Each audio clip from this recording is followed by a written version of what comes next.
السلام علیکم ورحمت الله وبرکاتہ.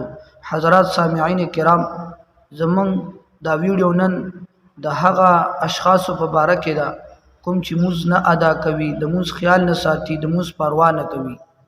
د موز په باره کې راځي په قرآن کریم کې الله رب العالمین فرمای چې د موز په توفیل او په برکت سره انسان په دنیا کې د تمام ګناهونو محفوظ او بچ پاتې کیږي. او نبی علیه الصلاۃ والسلام ارشاد گرامی دی چې د کفر او د اسلام په مابین کې فارق صرف او صرف دا صلات یعنی موز دی.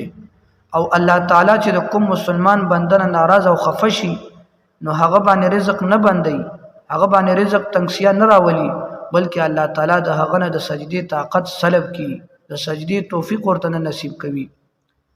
او خاص کر نبی علیه الصلاۃ والسلام فرمای چې د ماسخوتن او د سحر موز په منافقانو باندې دروند وي.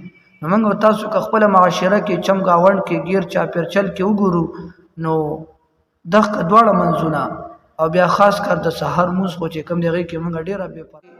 زما سره په خوا کې د سکرین باندې کوم ویډیو تاسو ته په نظر راځي، دغه ویډیو به ته اینډ تک تر اخره پورې ما سره ګورئ، په منځ کې به سکیپ کوئ نه او خپو د زړه په غوږونو به اورئ او د دینه به سبق او درس اخلو.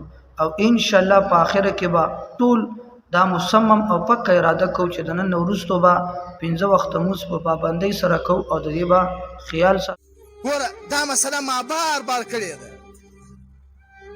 زه له دې وجه کومه چې دغه شی اوس بیخي یو مخ ډېر ده. دا مسله ده دلته دا اوس موبایل کې هم ګوره دغه لګېدلی دنیا به ویني چې په مخ تمځي کې باندې چې کم ملا ته ورځي هغه ملا ته ورسئ. په 1100 کتابو به زه در ثابتوم، په 1100 کتابو باندې چې په کوم کور کې د چا زوی د سهار موز نه کوي، دا مسله سره زده کوي چې د چا په کور کې د سهار موز څوک د چا زوی نه کوي، د هغه پلار او د هغه مشر ورور باندې ماخوذه ده. اوس کتاب دا یایي که یو سړی یې چې د ما زوی خو مثلا د سهار موز نه کوي، د ما نه پاس ور باندې ختلی ده، بغارې ورته وهمه، چغارې ورته وهمه، حتی جنګ ته ورسره ورسېږم خو د ما خبره نه مني. اوس به د تا خبره دلته یقیني بیا دلته معلومېږي د کتاب په دغه باندې اوس عمل وکوه. دلته اوس کتاب دا یایي د تا دپاره په دغه کور کې استوګنه بیا حرامه داسې کوي.